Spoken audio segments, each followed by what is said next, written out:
कार्यक्रम में छठवें दिन की सभा में उपस्थित सज्जनों देवियों,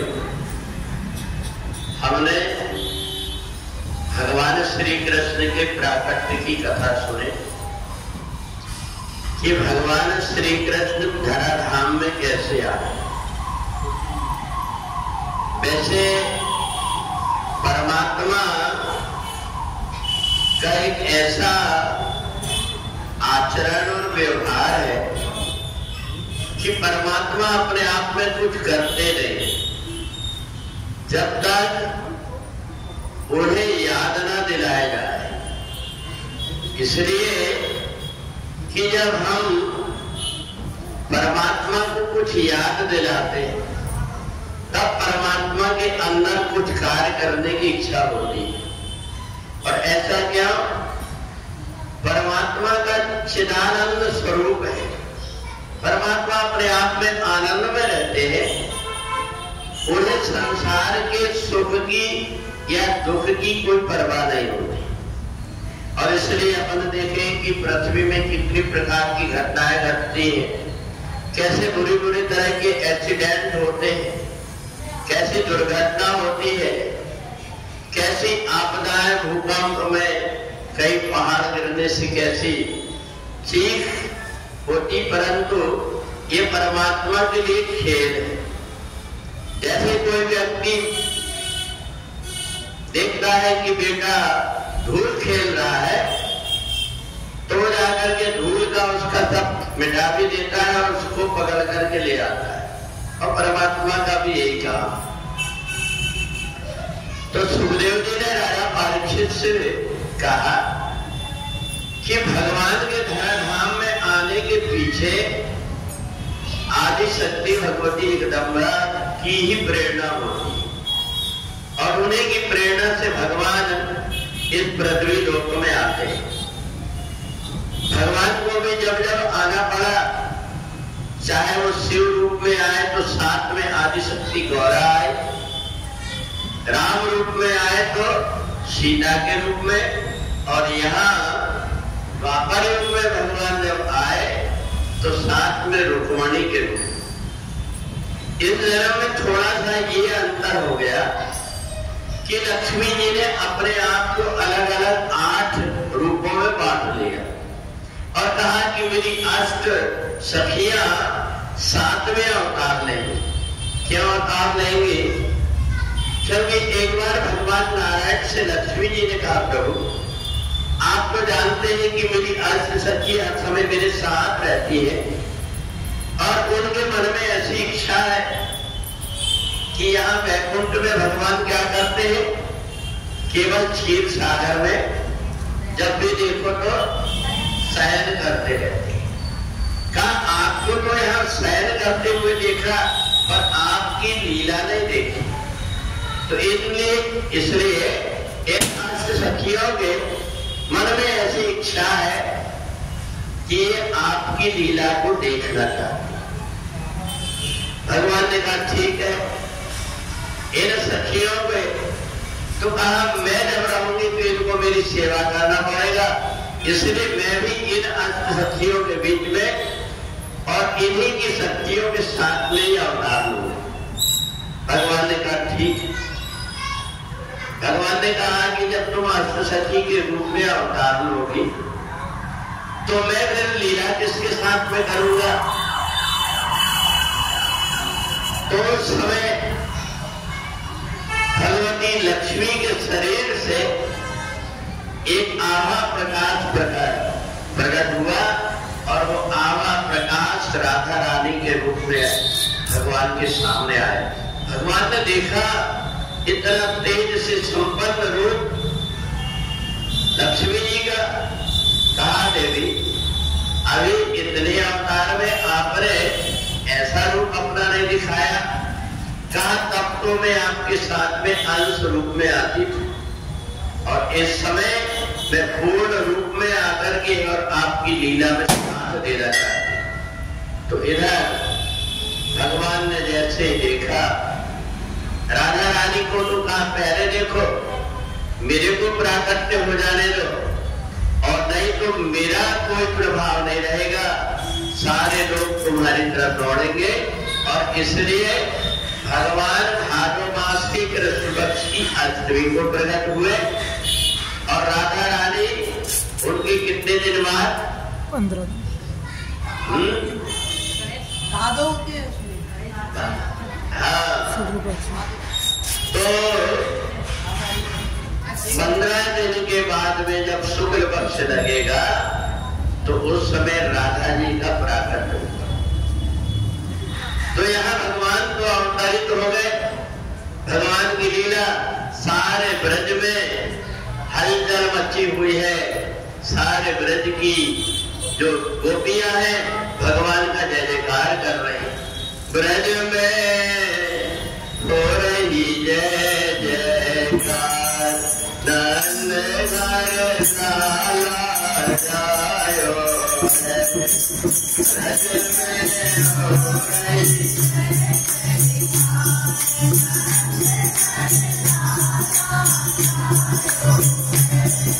ब्रज में हो रही जय जयकार, नंद घर साला जायो है।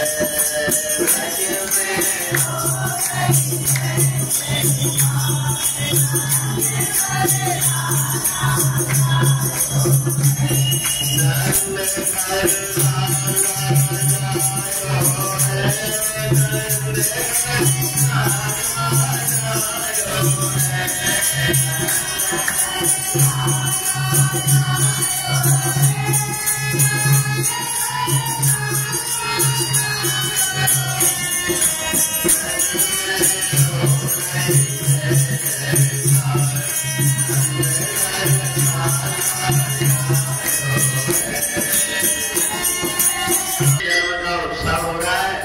भगवान की लीलाओं का गान गा रहे।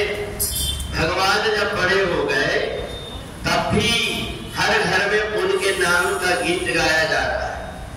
अब इधर एक दिन ब्रजभानु कीर्ति देवी के साथ में यमुना जी में स्नान करने के लिए गए और यमुना जी में जब स्नान करके लौट करके आ रहे थे तो उस समय उनको एक वृक्ष में बहुत बड़ा प्रकाश जैसे दिखाई दिया। तो ब्रजभानु जी ने जाकर के देखा तो वहां इतना बड़ा फूल और उसमें एक छोटी सी कन्या खेल रहे। अब ब्रजभानु ने कीर्ति को बुलाया, देवी देखो तो जैसे ही उस कन्या को उठाने लगे तो उनके आसपास से अष्ट सखियां आ गई और अष्ट सखियां आकर के उनकी स्तुति करने लगी। अब तो ब्रजभानु को और भी आश्चर्य हुआ। इतने में नारद जी आ गए और नारद जी ने कहा, ब्रजभानु ये आदि शक्ति भगवती जगदम्बा है, इनका पालन पोषण करना ये तुम्हारे लिए सौभाग्य की बात है कि तुम इनके जनक कहलाओ। ब्रजभानु ने अपने घर में लेकर के गए और घर में ले जाकर के और राधा जी का धीरे धीरे करके पालन पोषण करने लगे। पर सारे गांव के लोग थोड़े दिन में दुखी हो गए। इस बात से दुखी हो गए कि राधा रानी सुंदर तो बहुत है परंतु वो आंख नहीं खोल रही। तो राजा परीक्षित ने पूछा, गुरुदेव ये बताइए कि राधा रानी आंख क्यों नहीं खोल रही है?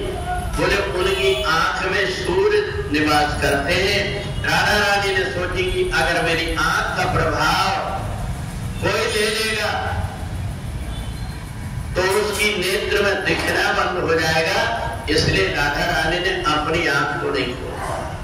जब ब्रजभानु को कीर्ति ने कही कि देखो ये जितनी सखियां हैं ये सारी सखियां नंद बाबा के यहाँ जा रही बधाई देने के लिए, क्योंकि 85 वर्ष की उम्र में उनके यहाँ पर एक लाला का जन्म हुआ।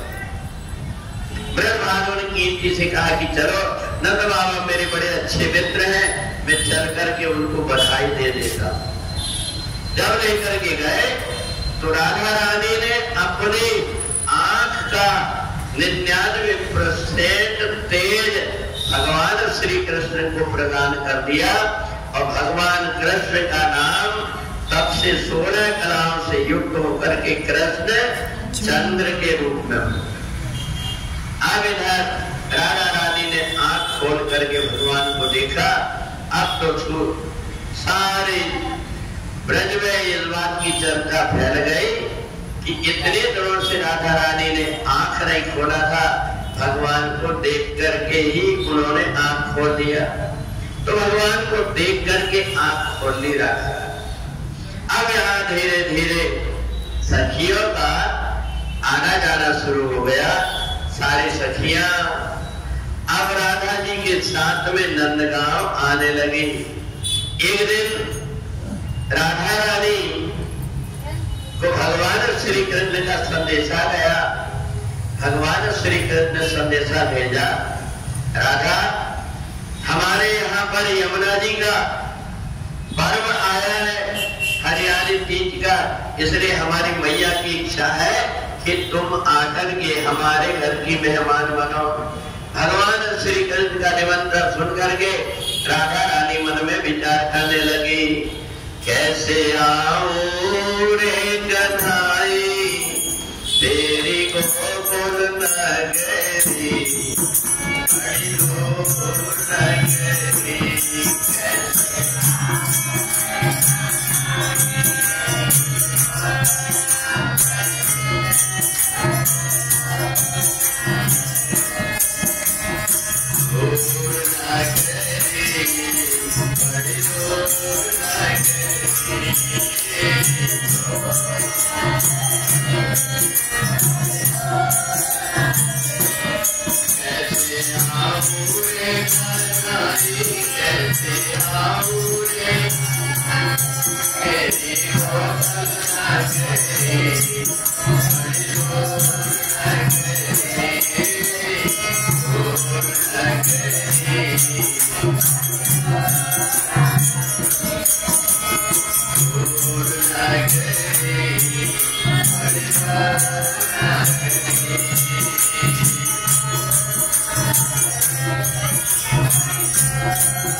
भगवान श्याम सुंदर ने सोचा, जब राधा रानी को मेरे यहाँ आने में संकोच लग रहा है, इसलिए भगवान स्वतः ही राधा रानी से मिलने के लिए चले गए।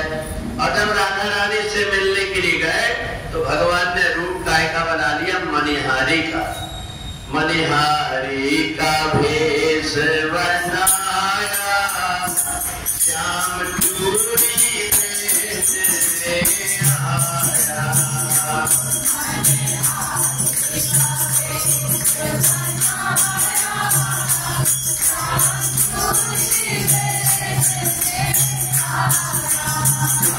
मणिहारी का रूप बनाया, श्याम चूड़ी में आया।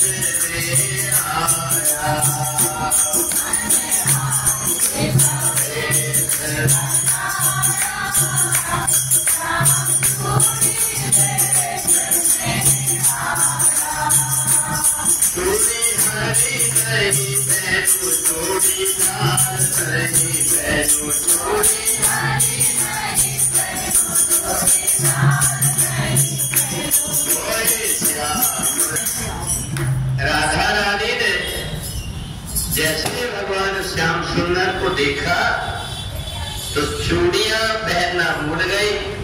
उन्होंने भगवान ने जो लाल रंग की हरे रंग की चूड़ियां दिखाए उन सब चूड़ियों को मना कर दिया और कहा मेरे को तो श्याम रंग की चूड़ी चाहिए। अब भगवान श्याम सुंदर ने कहा श्याम रंग की चूड़ी तो मेरे पास में नहीं है, परंतु मैं हूं। तो राधा रानी समझ गई कि कन्हैया कह रहे कि मैं समझ गया कि तुम्हें चूड़ी पसंद नहीं है, तुम्हें मैं पसंद।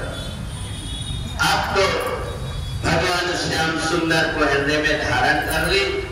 तो कहते हैं ब्रज में जो नई नई शादी होकर के बहुएं आती थी, सास उनको कहती थी कि देखो एक तो नंद के यहाँ कभी मत जाना, और जाओगे तो उनका जो छोरा है उसको कभी मत देखना, और देखी अगर जाकर के तो तुम घर की और घाट की नहीं रह जाओगी, तब तो कन्हैया की हो जाओगी। और आज वही दशा हुई राधा रानी की। राधा रानी ने जब से भगवान को देखा, अब तो उनके हृदय के अंदर कन्हैया के अतिरिक्त कुछ दिखे ना। सब भोजन भूल गई, पानी भूल गई, अकेली बैठी है। तो उसी समय पर गोकुल की तरफ देख करके कन्हैया की याद करती। सुखदेव जी राजा परीक्षित से कहते, परीक्षित ये जो गोपियां हैं इन्होंने अपने प्राण को कन्हैया से जोड़ दिया था, और इसलिए ये सब कुछ सुदूर भूल करके और दिन भर कन्हैया की याद करती थी। इसलिए कन्हैया अनेक रूप धारण करके इनके घर के काम को किया। सारी गोपियों के घर के काम हो जाते थे, क्योंकि अनेक रूप धारण करके कन्हैया और उनके घर में काम करते थे। सुखदेव जी राजा परीक्षित से कहते हैं कि आप तो राधा रानी की ऐसी स्थिति खराब हो गई कि उन्होंने भोजन पानी सब कुछ बंद कर दिया। इधर जैसे भोजन पानी बंद किए तो कन्हैया को पता लगा, अब कन्हैया भी भोजन करना बंद कर दिए। अब तो रात दिन उनको ऐसा लगे कि मेरे कारण मेरी राधा रानी दुखी है। भगवान श्याम सुंदर ने सोचा इनका उपचार अगर कोई डॉक्टर करेगा तो उसके पास में नहीं, इनके पास में अगर राधा रानी का उपचार करना है तो उनके लिए मेरे द्वारा ही उपचार करना पड़ेगा। इसलिए भगवान ने फिर से अपना एक नट रूप धारण कर लिया। कौन सा? वैद बन के आ गए गोकुल के कुंज बिहारी, वैद बन के आ गए गोकुल के कुंज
द्वापर कब का चला गया, इसके बाद में भी उनकी लीलाओं का हम लोग गान कर रहे हैं।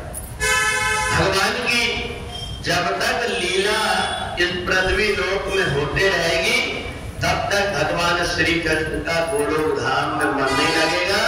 वो एक न एक बार दिन में आकर के पृथ्वी का चक्कर लगा कर, और भगवान खुद भी कहते हैं कि मेरा मन वैकुंठ में नहीं लगता, गोलोक में नहीं लगता, जहां मेरी कथा होती। और ये विचित्र विचित्र की प्रकार की जो कथाएं हैं, इन कथाओं के माध्यम से हमारे हृदय में जो परमात्मा विराजमान है, उनसे हम साक्षात्कार कर रहे हैं।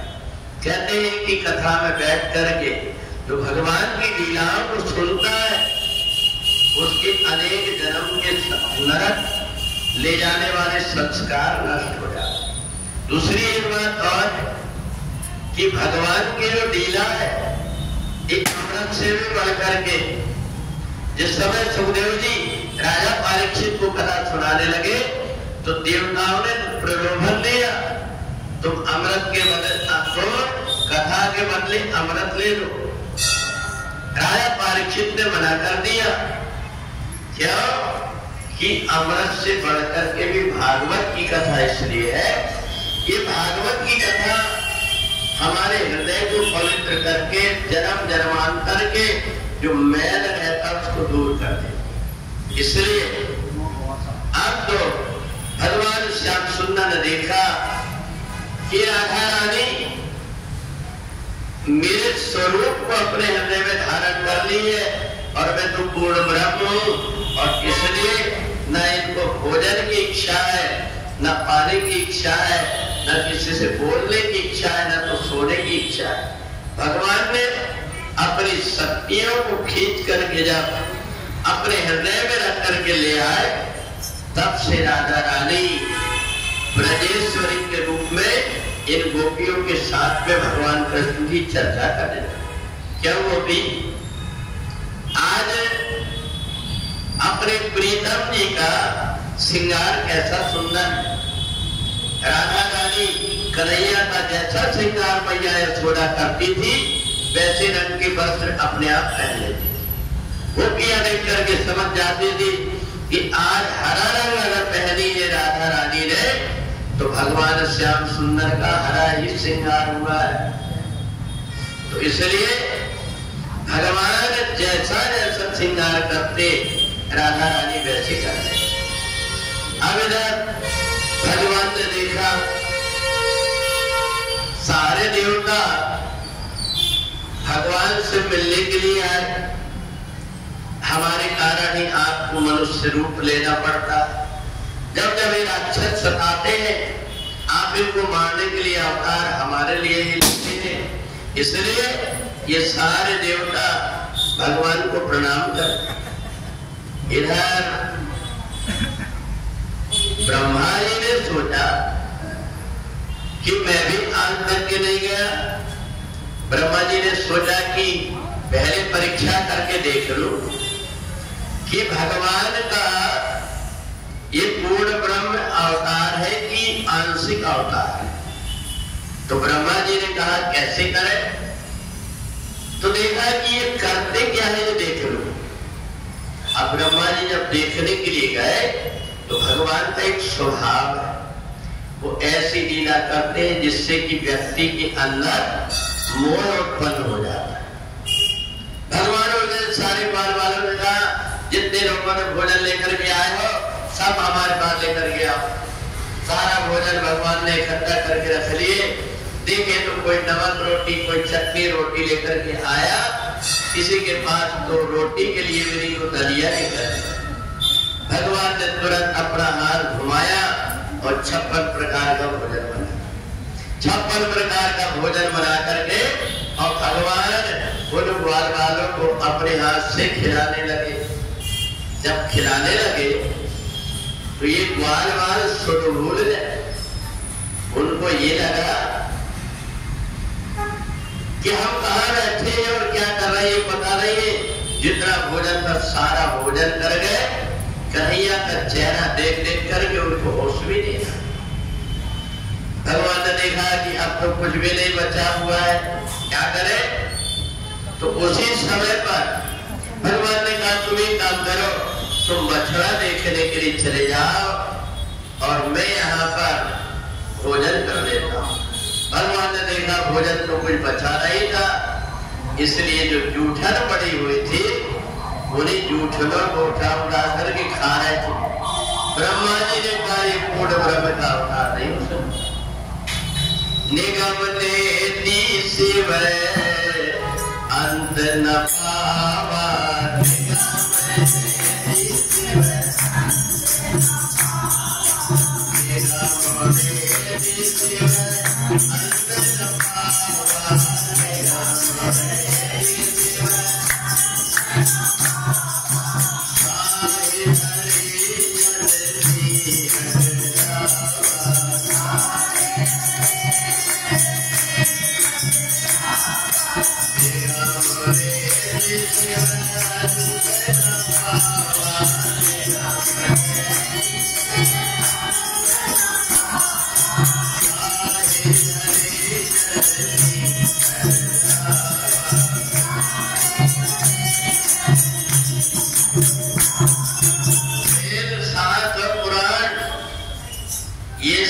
परमात्मा को नहीं पकड़ सकते।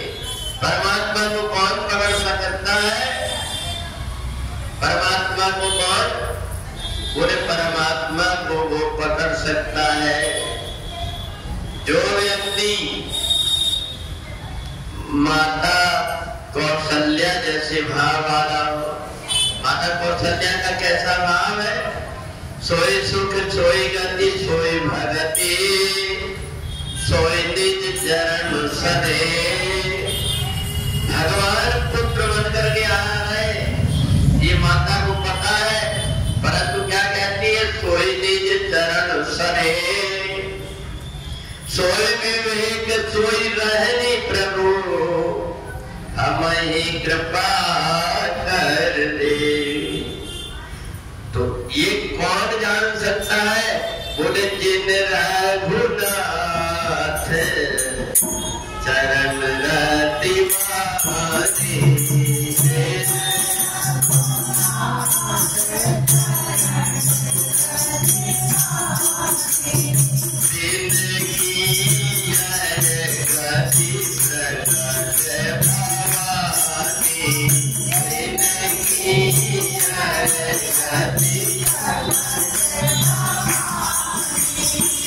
भगवान शंकर कह रहे देखो देवी, जिन रघुनाथ चरण रति मानी, भगवान राम के चरणों में जिनकी रति हो गई, जिनका प्रेम हो गया है, उनकी प्रत्यक्ष गति देख लो कि वो भगवान को भागते हैं परंतु उनको पकड़ ले।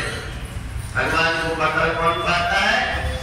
जिनका उन्हीं के चरणों में प्रेम होता है, केवल उसी की पकड़ में आते हैं भगवान, नहीं तो भगवान पकड़ नहीं। अच्छा ये बंधन जो है प्रेम का बंधन, ये मोटी सागर नहीं, क्या है? झीरी झीरी प्रेम की डोरी, मोसे न छोड़ी न छोड़ी जाए।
डोरी होती है वो बहुत बारीक होती पर मजबूत होती।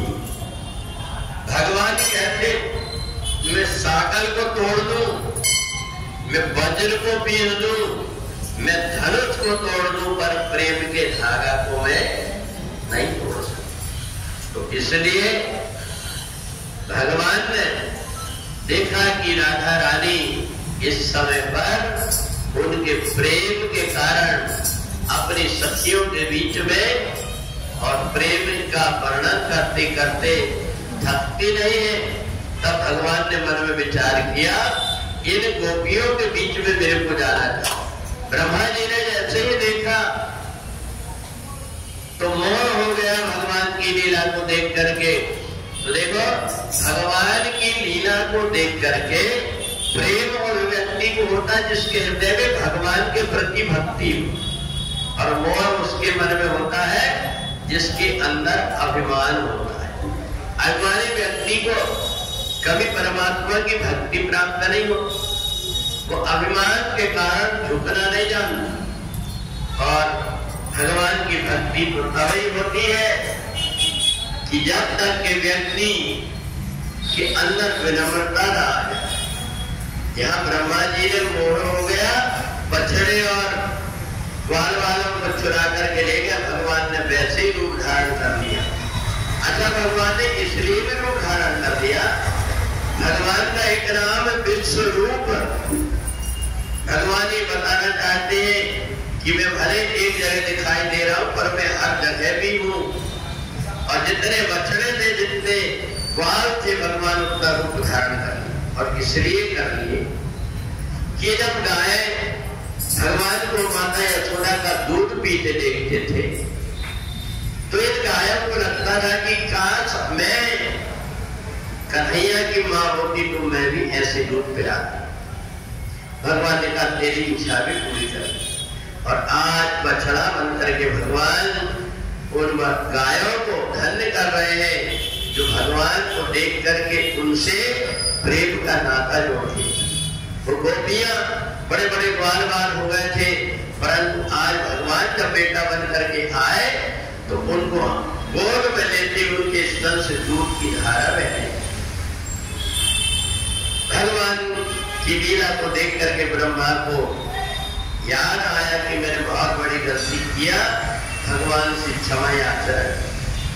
सुखदेव कहते बड़े लोगों को मोह जल्दी हो जाता, क्यों हो जाता पता है? बड़े लोगों की बुद्धि छोटी होती। ऊंच निवास नीच कर टूटी,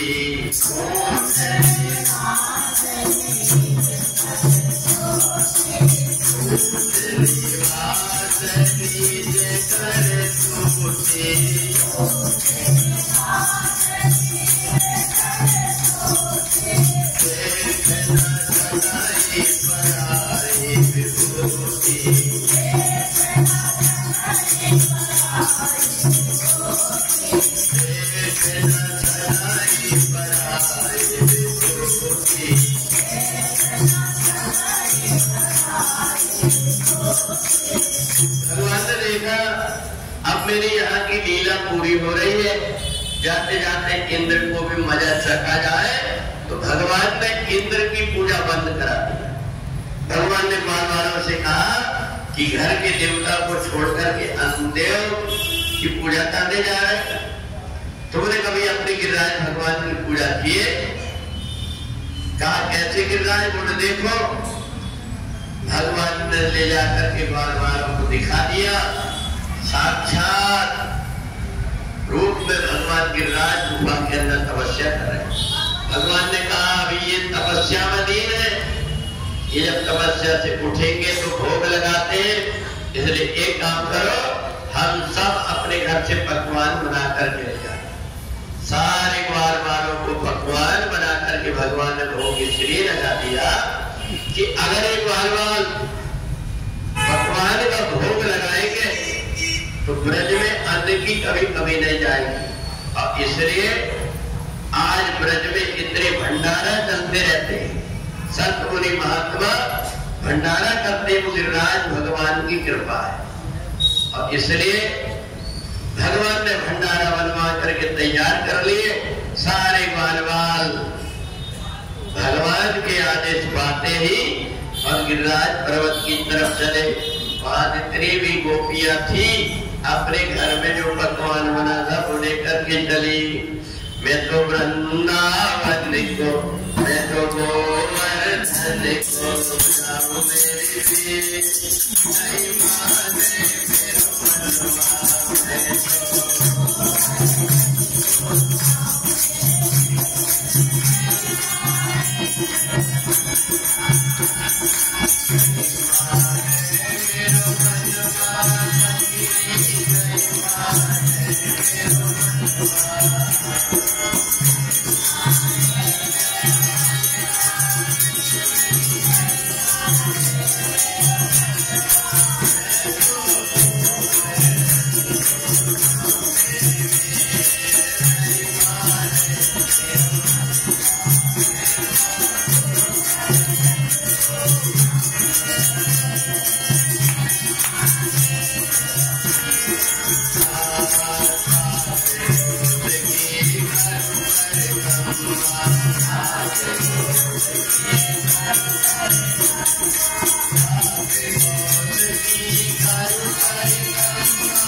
गिरिराज भगवान के पास पहुंच गए और वहां कन्हैया ने ऐसी लीला की दो रूप धारण कर लिए। एक से कन्हैया बन गया, एक से गिरिराज बन गया और गिरिराज बन करके चले जाओ बंद कर दिया। तो जब भगवान जब गिरिराज भगवान का रूप धारण कर लिए तो गिरिराज भगवान का रूप धारण करते ही सारे ग्वाल वालों को बड़ा आश्चर्य हुआ। कभी गिरिराज भगवान की तरफ देखे और कभी गिरिराज भगवान को देखे तो कभी कन्हैया को देखे। देख करके ऐसा लगे, अभी देख करके ऐसा लगे, सब लोगों को ऐसा लगे देख करके ये कन्हैया है कि गिरिराज। भगवान ने कहा रे ग्वाल वालों तुम क्या सोच रहे हो? बोले ये जो गिरिराज भगवान है ये मेरी छाया है, इसलिए तुमको ऐसा लग रहा है। मैं गिरिराज नहीं हूँ, गिरिराज तो ये है, ये तपस्या करते हैं, मैं तो नंद बाबा का छोरा। अब यहाँ भगवान ने देखा सब लोग जब भोग लगाए तो गिरिराज भगवान भी अपने हाथ से उनको प्रसाद का। देखो इंद्र ने आज तक के अपना सम्मान नहीं किया है, आज गिरिराज ऐसा कर रहे हैं। सारे ग्वाल ने भोजन करके और वहीं पर विश्राम किए। इंद्र ने देखा 5 बज गए, अभी तक के भोग नहीं आया। अब तो इंद्र को क्रोध आया। इंद्र ने कहा जरा देखना जा करके। तो जैसे ही द्वारपालों ने जाकर के देखा तो वहां तो बहुत बड़े बड़े पकवान के ढेर लगे हुए हैं जूठन के और द्वारपाल सोए हुए।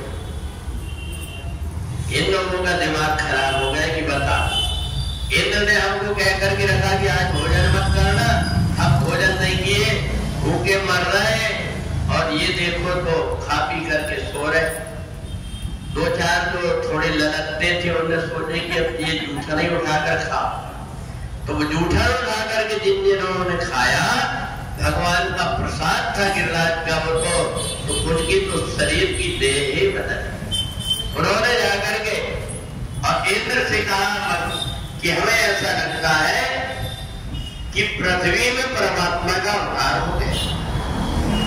इंद्र का मूर्ख, तू मेरा सेवक है, और मेरे को कथा सुना रहा है कि समाचार दे रहा है, परंतु वो कथा उसको देख करके यही लगे कि परमात्मा के ही गुणगान गाए।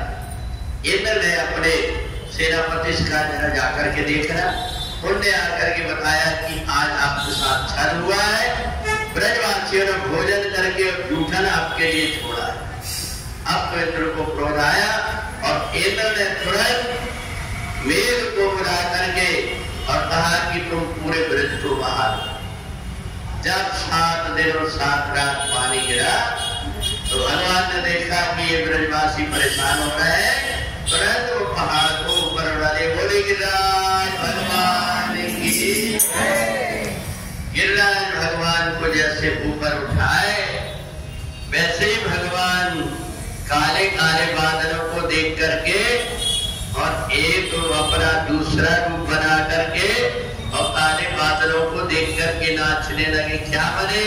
मयूर। मोर बन आयो कान्हा, मोर बन आयो कान्हा, मोर बन आयो कान्हा, मोर बन आयो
भगवान ने पता ही नहीं लगने दिए कि 7 दिन कैसे हो। भगवान कभी कोई रूप धारण करके कोई रूप धारण करके इन बालों को भगवान ने ऐसा कर दिया कि 7 दिन और 7 रात कैसे की। वरुण देव ने पानी गिराया पर ब्रज में एक बूंद नहीं आई। सुखदेव जी राजा परीक्षित से कहते राजा अगस्त ऋषि ने सारा पानी पी गए थे, इसलिए ब्रज में एक भी बूंद पानी नहीं आया। भगवान ने मन में विचार किया, आप जाते जाते यमुना जी के जल को पवित्र कर जाओ। कालिया नाग को नाग करके भगवान ने रमणदीप पहुंचा दिया और भगवान उस समय पर अब सब गोपियों को बुलाने के लिए भगवान एक दिन रात्रि में कदम के पेड़ के पास पहुंच गए और वहां जाकर के भगवान ने उन गोपियों के एक एक के नाम लेकर के पुकारा। भगवान जब पहुंचे तो सारी गोपियां कोई घर में भोजन बना रही थी, कोई श्रृंगार कर रही थी, कोई झाड़ू लगा रही थी। सारी गोपियों ने अपना अपना काम छोड़ दिया और बांसुरी की धुन सुन करके और मगन हो गई। बंसी की धुन पे मगन भई रे, सुध फूले गुजरिया, आए सुध फूले गुजरिया, बंसी की धुन पे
बांसुरी जैसे भगवान ने बजाए।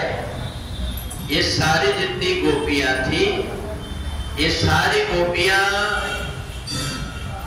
भगवान की बांसुरी सुनकर के मोहित हो गए। किसी ने एक आंख में गजरा लगाया, एक में नहीं लगाया। किसी ने एक पैर में चप्पल पहनी, एक में नहीं पहन पाया। किसी ने रोटी बनाते बनाते एक तवा में रोटी छोड़ दी, एक परात में छोड़ दी और भागी। आधी रात के समय, शरद पूर्णिमा के समय सारी गोपियां भाग करके कन्हैया के पास पहुंच गई और वहां बांसुरी की आवाज सुनाई दे रही, कन्हैया नहीं दिख रहे। राजा परीक्षित ने कहा, कन्हैया ने इन गोपियों को बेहाल कर दिए, पर अब दिख क्यों नहीं रहे? बोले इसलिए नहीं दिख रहे हैं कि इन्होंने राधा रानी का अपमान करके आए। राधा रानी कहीं ऐसा ना हो कि राधा रानी को देख करके कन्हैया हमसे प्रेम ना करे, इसलिए राधा रानी को बिना बोले ही आए थे। अभी बहुत ढूंढती पर कन्हैया दिखते नहीं। सबको अपनी गलती का अनुभव हुआ कि हम तो अपने प्राण प्यारी राधा जी को छोड़ कर गया। जब राधा जी के पास में गई तो राधा जी से कहा कि हम बांसुरी की धुन सुन करके याद नहीं रहा और आपको बोल नहीं पाए। वहां पहुंचे परंतु कन्हैया की बांसुरी तो सुनाई दे रही है, पर कन्हैया दिखाई नहीं दिया। राधा रानी उन गोपियों को साथ में लेकर के चली और यमुना जी के किनारे शरद पूर्णिमा का चंद्रमा पूरी प्रकाश चांदनी की पृथ्वी में बिखेरे हुए और भगवान के मुख चंद्र को देख करके और बड़ा आनंदित हो रहा है। रास कुंजन में ठहरायो, रास मधुबन में ठहरायो, सारी सखियां जोड़े बात आवरो, नहीं आयो, आवरो, नहीं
कोई बजावे ताल मंजीरा, कोई ढबलायो।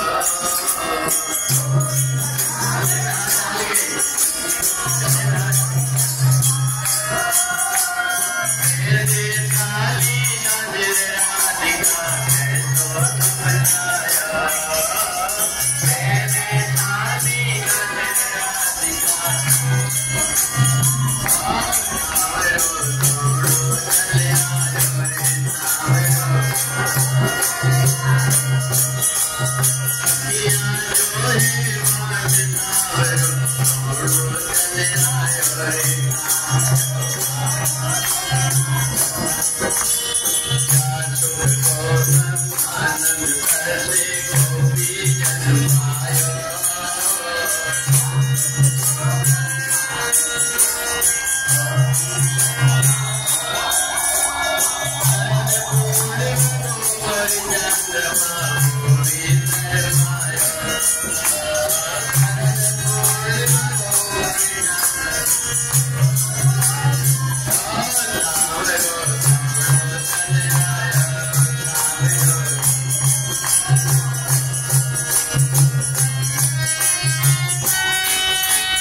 देखा ये गोपियां मेरे साथ में नृत्य करते करते थक गई है।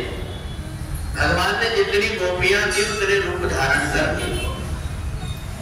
सुखदेव जी कहते हैं राजन, जिसके अंदर निस्वार्थ प्रेम की भावना रहती है वो व्यक्ति परमात्मा की शक्ति को जान लेता है कि परमात्मा के लिए सब प्रिय होते हैं और उसके मन के अंदर के द्वेष भाव मिट जाते हैं। पर इन गोपियों को ऐसा लगा कि कन्हैया राधा रानी को ज्यादा प्रेम करते हैं। इनके मन के अंदर कन्हैया के प्रति बुरा भाव आ गए। उसी समय भगवान अंतर ध्यान, जब अंतर ध्यान हो गए तो ये सारी गोपियां ढूंढ रही है पर कन्हैया मिल नहीं रहे। क्यों नहीं मिलते? हमारी आंख का पर्दा बदल गया। भगवान को पहले कुछ दूसरी दृष्टि से देखते थे, श्रद्धा प्रेम के भाव से देखते थे। आज भगवान को हम अपने स्वार्थ की दृष्टि से देखते हैं। भगवान अदृश्य। अब तो गोपियां घबरा गई। गोपियां भाग करके इधर उधर यमुना जी के किनारे ढूंढती है, कहीं कहीं जाती है, तुलसी के वृक्ष से पूछती है। सखियों ने कहा तुलसी नहीं बताएगी, ये तो हमारे प्रीतम की प्राण प्यारी है, ये सौत है अपनी, अपने को नहीं बताए। जैसे यमुना जी के पास में गए तो यमुना जी से पूछी तो यमुना जी की कलकल की धार बंद हो गई। कहा ये भी नहीं बताएंगी। अब तो एक काम करो, अपन सब इसी यमुना जल में डूब करके जल समाधि ले लेते। सारी गोपियां जैसे डूबने के लिए चली परंतु पानी सूख जाए। यमुना जी सोचने लगी कि हम तो इतनी भाग्यशाली भी नहीं है कि कन्हैया के विरह में मर सके हम। अब तो सारी गोपियां रोने लगी। रोते रोते सारी गोपियां भगवान को पुकारने लगी और रोते रोते उन्होंने जो पुकारा भगवान को उसको हम क्या बोलते हैं? गोपी गीत। जय श्री जन मना व्रजा श्रयत इंदिरा शाश्वता दायित वृश्यता देखुता होगा त्वयि धृता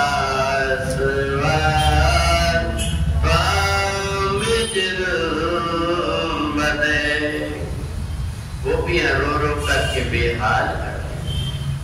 बंसी पकड़ कर रोई रे कन्हैया तेरी याद में मोहन तेरी याद में बंसी पकड़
हमारी आंख में हमारे विचारों का पर्दा पड़ जाता है। हमारे मन के अंदर जैसे विचार आते हमारी आंख में वैसे ही दिखने लगता है, वैसे ही सुनाई देने लगता है, वैसे ही अनुभव होने लगता है। पहले इन गोपियों को भगवान स्वाद की दृष्टि से दिख रहे थे, वो दृश्य मिट गया। जब रोई तो अंदर की गंदगी दूर हो गई और उनको भगवान के स्वरूप का जैसे ज्ञान हुआ, भगवान तुरंत प्रकट हुए।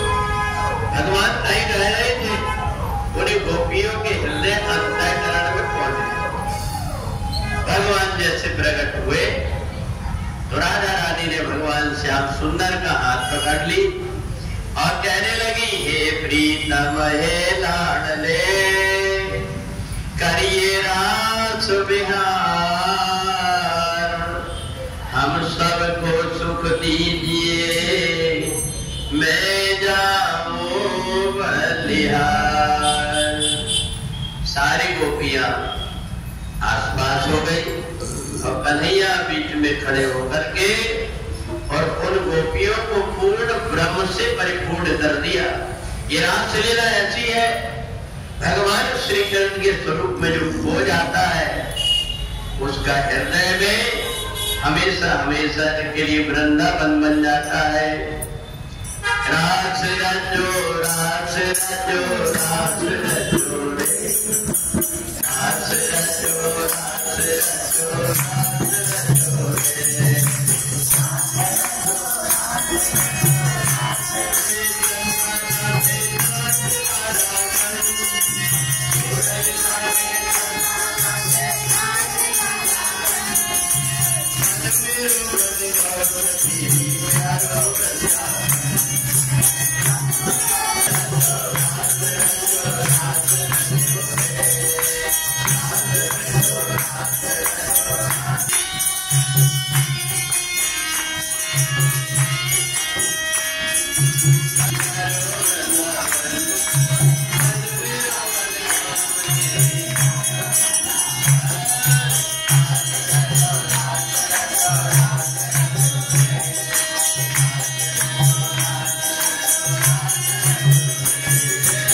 ब्रह्मानंद से भरपूर कर दिया। भगवान राधा रानी को पकड़ करके कदम के पेड़ के नीचे ले गए। राधा, अब मेरी ब्रज की लीला में कुछ मोड़ आने वाला है। राधा रानी ने कहा, क्या कन्हैया? बोले, राधा अब मैं गोकुल छोड़ करके मथुरा जाऊंगा और तुम्हें पता है इन गोपियों के साथ में मेरा जो प्रेम है ये प्रेम कभी टूटेगा नहीं। और मैं तुम्हें वचन देता हूं, मैं अब तक गोपाल का आया हूं, फिर भी गोपाल का आऊंगा। जब भी तेरोगे नाम लेके मैं यमुना तट मिल जाऊंगा।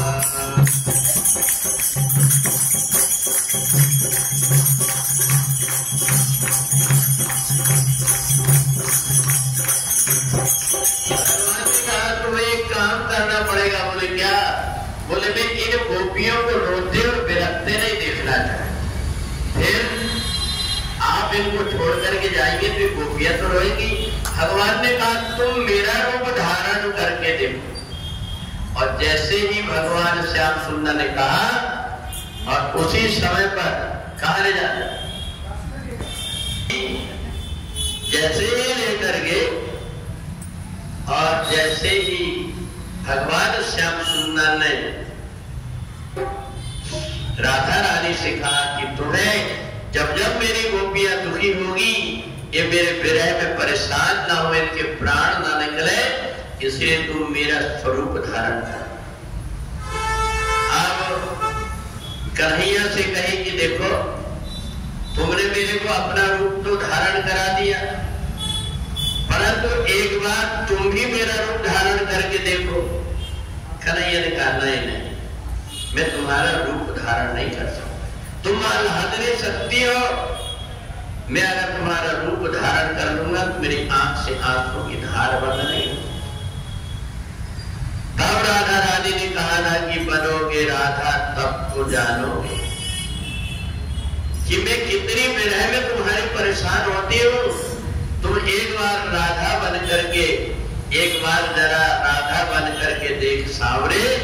पर कन्हैया ने कहा कि तुम मेरा रूप धारण कर लोगी, पर मैं तुम्हारा रूप धारण नहीं कर सकता, मैं सारी लीला करना भूल जाऊं।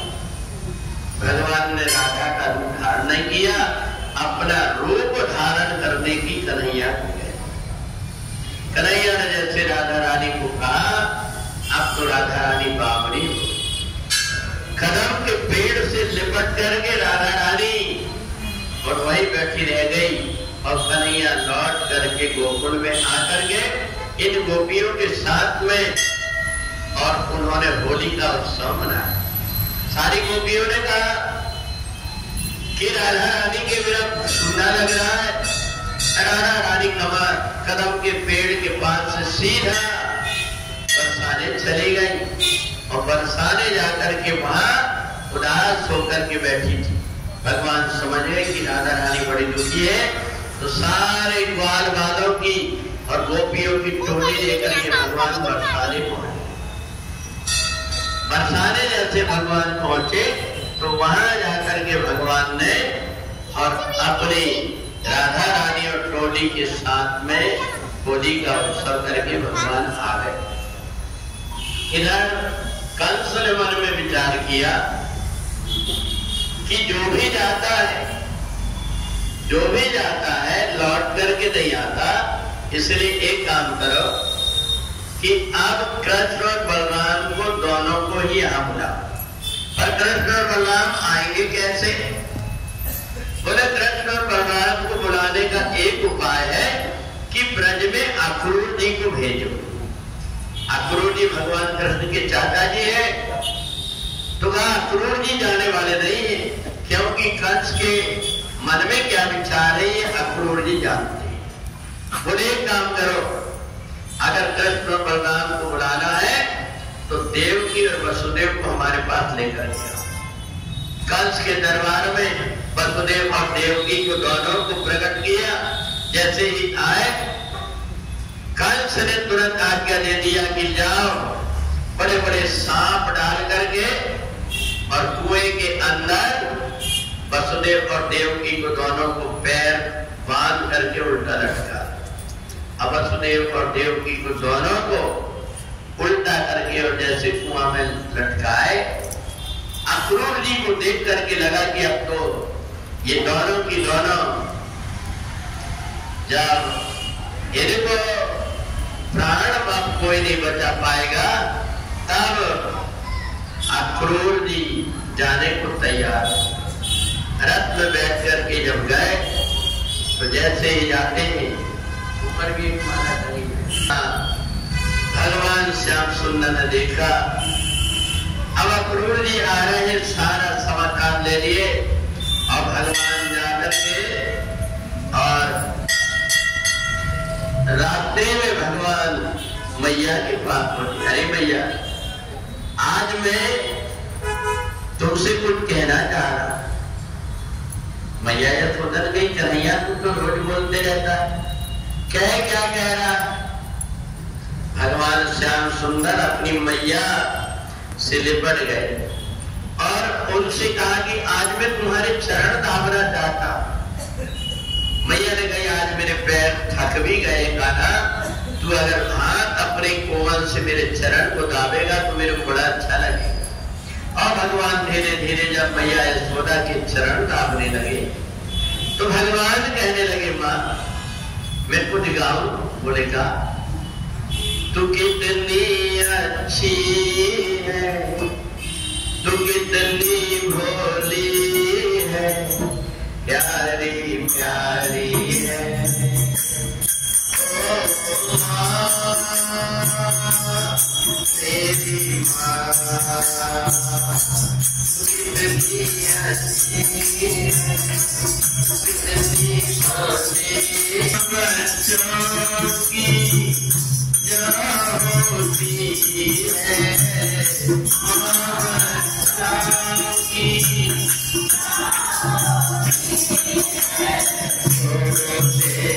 किस्मत वाले जिनकी माँ होती है।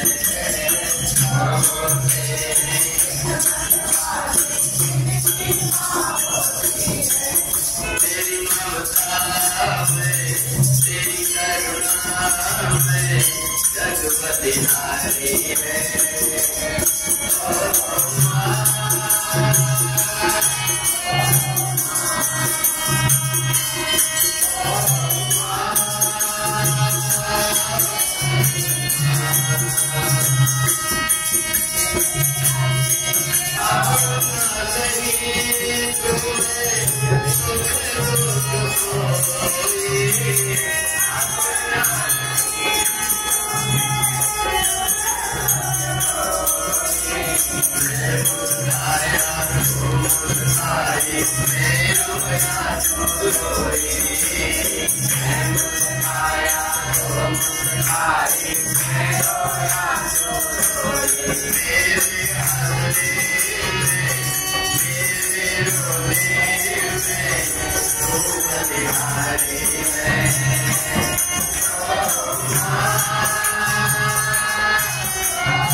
ये बता तू गा रहा है कि रो रहा है? ये तो देख तेरे आंखों से मेरे पैर सब गीले हो। भगवान ने कहा, मां मैं तुमसे बोल नहीं पा रहा हूं, परंतु आज मैं आपसे कुछ कहना चाहता। मैया ने नहीं कह कन्हैया क्या है, तुरंत गोद में ले ली। भगवान ने कहा, अरे मैया पता है कंस मथुरा में बहुत अत्याचार कर रहा, वसुदेव और देवकी को उसने उल्टी कुएं में लटका दिया है। अब वो मेरे को पुकार रहे हैं, मैं उनकी मदद कैसे करूं? कहा लाला अभी तो तू छोटा है, मैं नंद बाबा से कह देती हूँ, वो सब प्रकार की मदद कर देंगे, तू चिंता मत कर। कहा नहीं भैया मेरे ऊपर उनका कर दे। भैया यशोदा ने कही, दादा तू कैसी बात कर रहा, तेरे ऊपर काय का कर? तू तो जन्म लिया है तब से यहाँ से कहीं गया नहीं है, तूने कर्ज कब ले लिया? भगवान श्याम सुंदर ने कहा, मां पता है वो मेरे माता और पिता हैं। अब तो मैया यशोदा मूर्छित हो गए। माता और पिता है। नंद बाबा ने कहा कन्हैया तेरी आदत खराब है, अपनी मैया को परेशान कर रहे हैं। अक्रूर जी ने आकर के कहा नंद बाबा कन्हैया ठीक कह रहे, इस समय पर वसुदेव प्रदेव की उल्टे लटका करके रखा है। वास्तव में कृष्ण के माता और पिता है, इसलिए उनका दूध का कर्ज है, इसलिए कन्हैया बोल रहा है। नहीं है अगर विश्वास तो पूछ लो। ताई को बुलाया, ताई ने कहा आनंद बाबा यशोदा को बेटी हुई थी, ये तो वसुदेव बाद में ला करके और पास में सुला करके कन्या को लेकर के आप तो नंद बाबा को लगा कि सचमुच में कन्हैया मेरा बेटा नहीं। भगवान श्याम सुंदर सारे ब्रजवासियों को पता लग गया कि जा रहे हैं। सारे ब्रजवासी उदास हो गए। छोड़ माता पिता और भ्राता सखा श्याम मथुरा चले, श्याम मथुरा चले।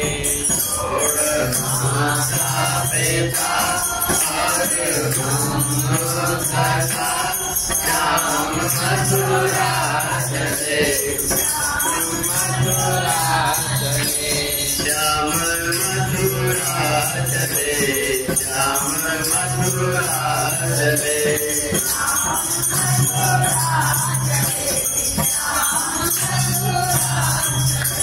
छोड़ गंगा विपिन और यमुना सुरिन, श्याम मथुरा चले, श्याम मथुरा चले, श्याम मथुरा चले।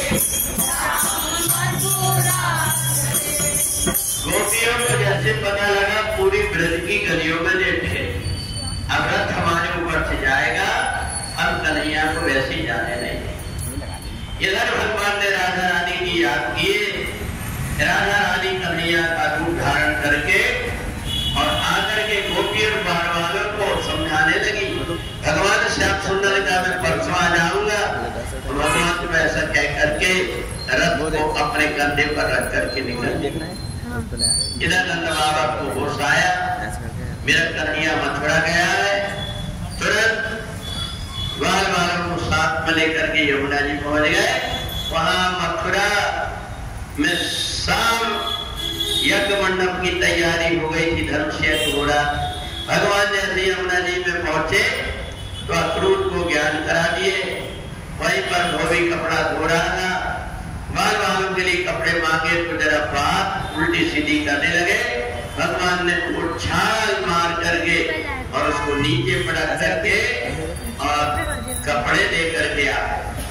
सुखदेव जी कहते राजा जी पहले जन्मों का बदला भगवान ने ले लिया, जिसने सीता जी को कलंकित किया। इधर भगवान जब आगे चले तो कुब्जा मिली। कुब्जा ने भगवान को जैसे तिलक लगाया, जैसे ही तिलक लगाया 16 साल की कन्या भगवान ने बना दिए।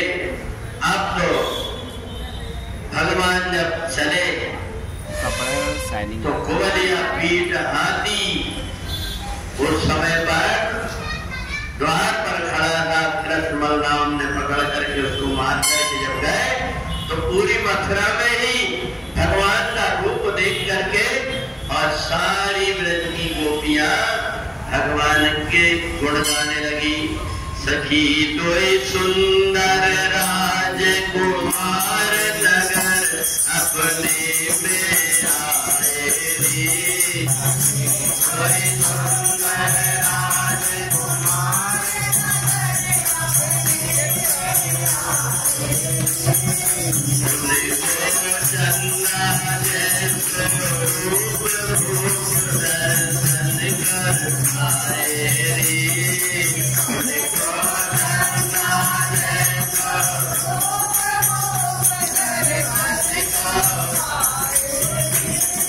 अपने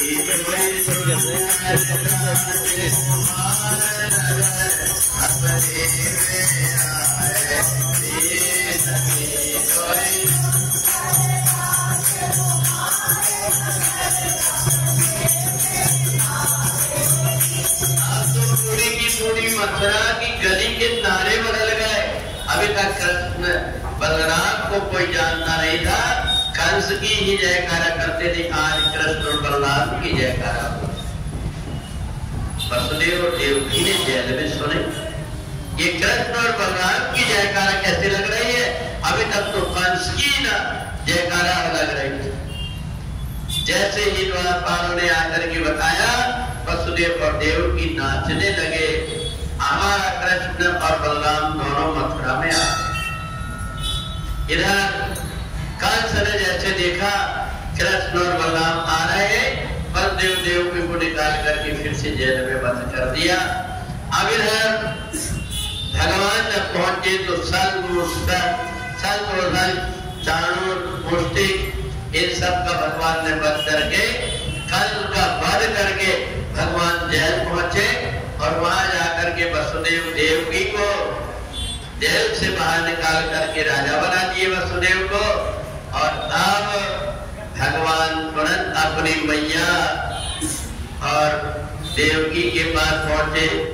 तो देखो, जैसे ही उग्रसेन राजा बने, तो उग्रसेन जब राजा बने तो उस समय पर भगवान कृष्ण का स्वागत किया गया बड़े धूमधाम से। और वसुदेव ने कहा सब लोग आए हो तो एक काम करो कि आप साथ साथ में हम लोग जनेऊ संस्कार कर लेते। भगवान श्री कृष्ण का जनेऊ संस्कार हुआ और जब पढ़ने के लिए उज्जैन आए तो यहीं पर सुदामा से मित्रता हुई। पर एक दिन सुदामा ने भगवान कृष्ण की माटी के चना खा लिया था, इसलिए गुरु माता ने श्राप दे दिया कि भाग काहू को खाए से यही मिलेगी सीख, होए भिखारी जन्म भर तू घर घर मांगे भीख। सुदामा तो कम रोए, भगवान बहुत रोए। भगवान का मन नहीं लगा गुरु दक्षिणा में। गुरु पुत्र को देकर के भगवान जब लौट करके आए तो इधर जब आए तो देखते हैं कि मैया ने बढ़िया स्वागत करके रखा हुआ था, बढ़िया बढ़िया व्यंजन बना करके रखी। और भगवान जैसे ही पहुंचे, मैया ने अपने गले से लगा दिया और कहा कन्हैया, बहुत दिन से मैंने अपने हाथ से भोजन नहीं कराई हूँ, आज तेरे को भोजन कराऊंगी। मैया थाली लेकर के आई, इतने में बाहर से आवाज आई, गोकुल से आए हैं राधा का संदेश लाए हैं।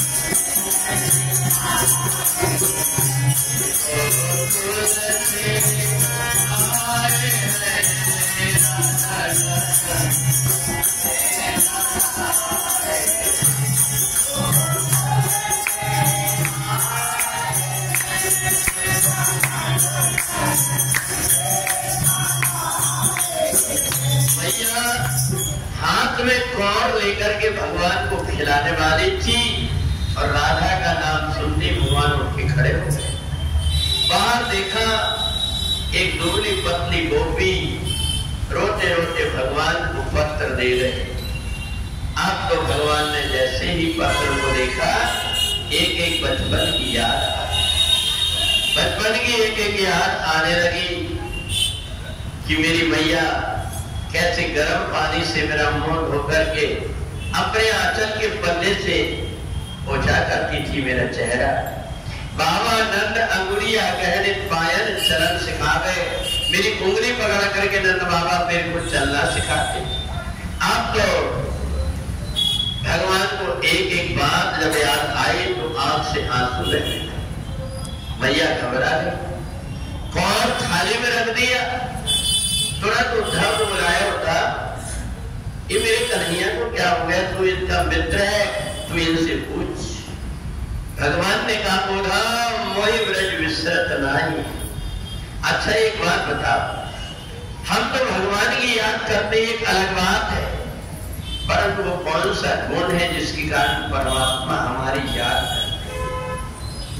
अगर ये गुण आ गया तो संसार में नहीं, नरक में भी हम रहे तो भी परमात्मा के सहारा से जी लेंगे।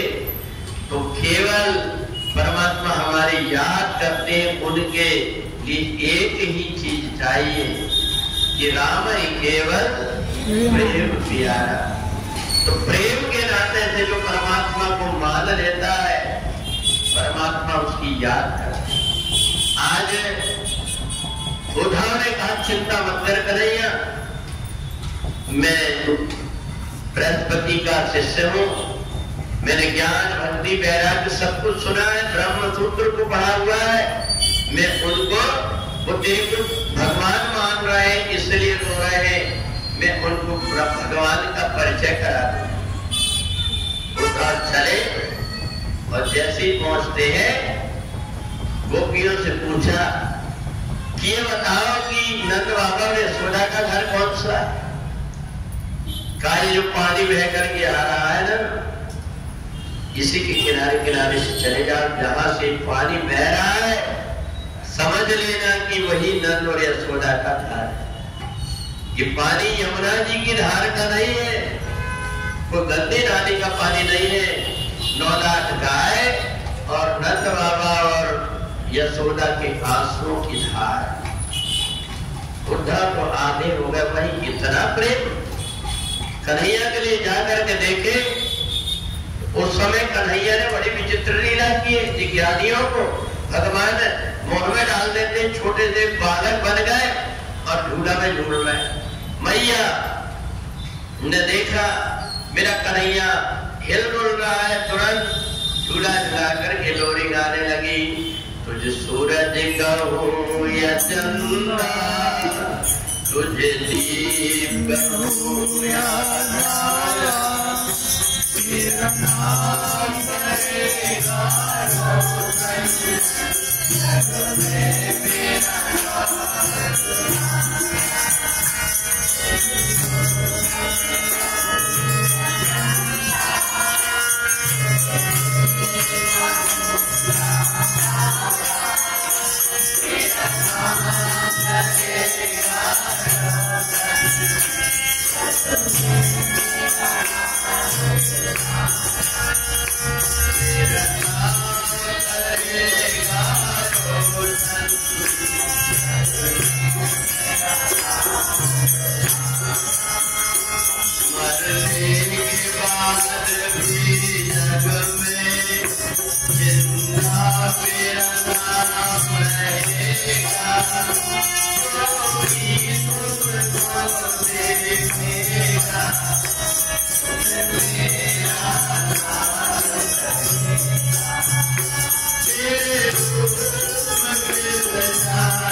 2-4 गोपियां आंगन में खड़ी थी। उद्धव पास में गए। उद्धव ने जाकर के देखा कि उन गोपियों के गले में हाथ डाल करके कन्हैया खड़े हुए। अब उद्धव क्या कहे, कन्हैया को भूल जाए कहे।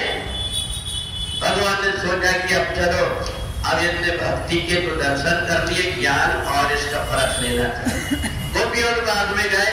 गोपियों ने कहा, अरे गोपियों मेरी बात सुनो। गोपियों ने कहा, तुम कौन हो? बोले, मैं वसुदेव नंदन वासुदेव का मित्र। गोपियों ने कहा, माफ करना, हम कोई वसुदेव नंदन को नहीं जानते। बोले, अभी अभी तो तुम चर्चा कर रहे थे। तो गोपियों ने कहा, हम वसुदेव नंदन की चर्चा नहीं की, हम तो यशोदा नंदन की चर्चा कर। हाँ हाँ वही, अब वसुदेव नंदन हो गए। बताया गोपी, मैं उनका मित्र हूं, मैं तुम्हें ज्ञान कराने आया, वास्तविक परमात्मा बताता। कन्हैया परमात्मा नहीं है, परमात्मा वो है बिन पर चले सुने बिन गाना, कर बिन कर्म करे बिन नाना। गोपियों ने कही, अरे राम राम, हमने तो अभी सुना था भगवान बड़ा सुंदर है, उसके 2 हाथ 4 हाथ 1000 हाथ है। आज सुन रहे कि दूल्हा भगवान भी। सखी तुमने सुना लंगड़ा भगवान? सबने कहा, उद्धव तेरे हाथ जोड़ते तू चले जा, तेरा लंगड़ा दूल्हा भगवान कहीं और तू बताना। हम कौन है पता है? हम प्रेम दीवाने। क्या तुम्हें पता है? हम प्रेम के दीवाने हैं। हम तुम्हारी बात से कोई मतलब नहीं रखते। क्यों? कि हम कौन है पता है? हम कन्हैया से प्रेम करने वाले प्रेमी जाने। ये तो प्रेम की बात है, मन की मेरे बस की नहीं है।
गोपियों ने कान बंद कर लिए।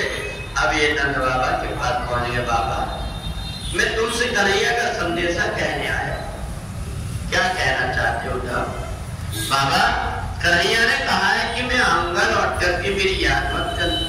और एक बात बताओ, कन्हैया तो परमात्मा है, तुम्हारा बेटा थोड़ी।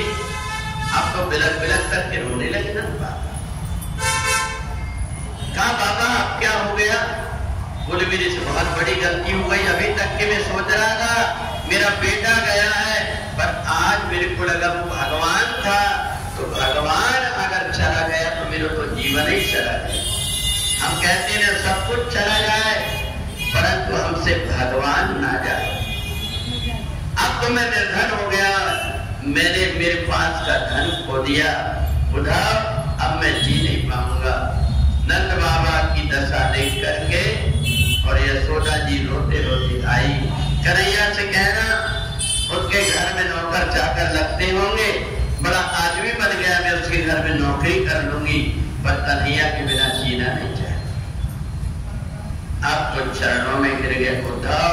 6 महीने तक उन गोपियों के द्वारा भगवान कृष्ण की चर्चा को सुना और लौट करके आए तो अपने दोनों हाथ ऊपर करके चले, हरे कृष्णा हरे कृष्णा कृष्णा कृष्णा हरे हरे हरे कृष्णा हरे कृष्णा कृष्णा कृष्णा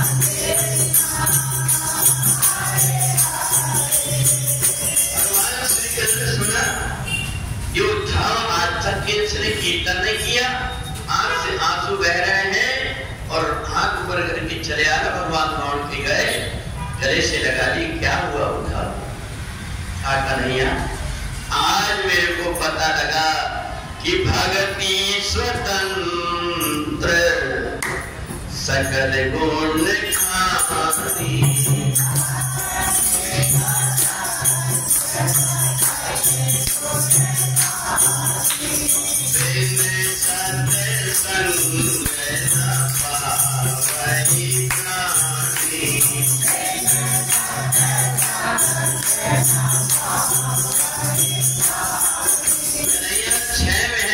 सत्संग में मेरा तो नया जीवन हो गया। भगवान बात कर रहे थे, इतने में युद्ध का डंका बजा। भगवान ने कहा क्या हुआ? बोले जरासंध ने आक्रमण कर दिया। कंस की पत्नी थी 2, उनके नाम थे अस्थि और प्राप्ति। किसकी बेटी थी?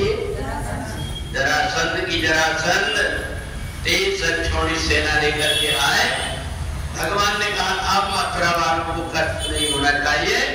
भगवान ने तुरंत एक नगरी बना दी समुद्र के अंदर और सारे मथुरा वालों को वहां पहुंचा दिया। वो नगरी का नाम है द्वारकापुरी। द्वारकापुरी भगवान अब इधर भगवान सेना को मार दी, जरासंध को छोड़ दिए। 17 बार ऐसा किए भगवान ने। 18वीं बार कालियवन को लेकर के आए, मुझको से बच कर आकर के भगवान और प्रवर्तन पर्वत से सीधे द्वारकापुरी भगवान जैसे पहुंचते हैं, वहां जाकर के बलराम जी की शादी, बलराम जी के साथ की शादी रेवत की कन्या रेवती के साथ हो गई। और अब भगवान कहाँ चली गई? बजे धीरे धीरे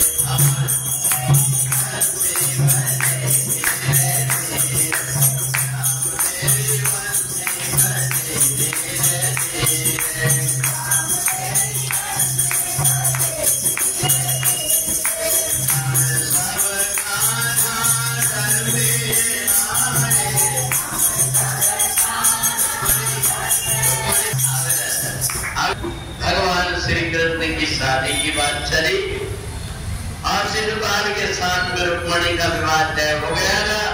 बारात लेकर के भी आ गया। उस समय रुक्मणी भगवती जगदम्बा के मंदिर में गई और जाकर के पूजा करने लगी। गई भवानी भवन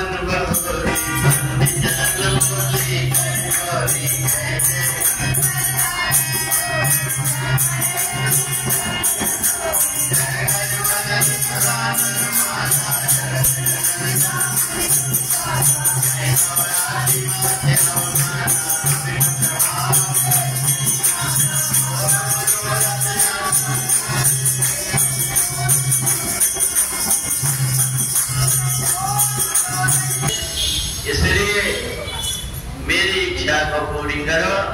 भगवती जगदम्बा याद करके और एक पत्र लिखा कन्हैया को पत्र लिख करके और जैसे ही दिया तो इधर ये मत सोचना कि मेरी कहीं शादी नहीं हो रही होगी। शिशुपाल शादी के लिए आ गया है मेरे पास, पर मेरे पति रूप में तुम्हें चाहा है। तो खवाना अच्छी है। तो इसलिए तो इधर भगवान श्याम सुंदर कोई पत्र लिख रही है, पत्र लिखी और पत्र लिख करके और भगवान के पास में भिजवा दिया। जब कन्हैया को दे देना बैठ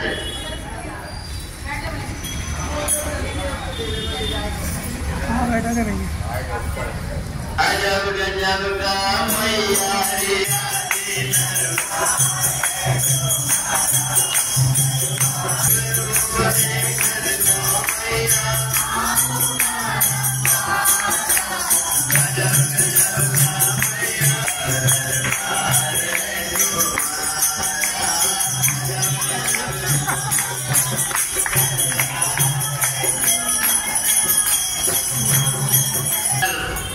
भगवान श्याम सुंदर जब लेकर के गए, सबने कहा कि नहीं नहीं ऐसी वाली शादी अपने को अच्छी नहीं लगती, इसलिए हम सब बढ़िया से गीत गाने गाएंगे, गावे गीत।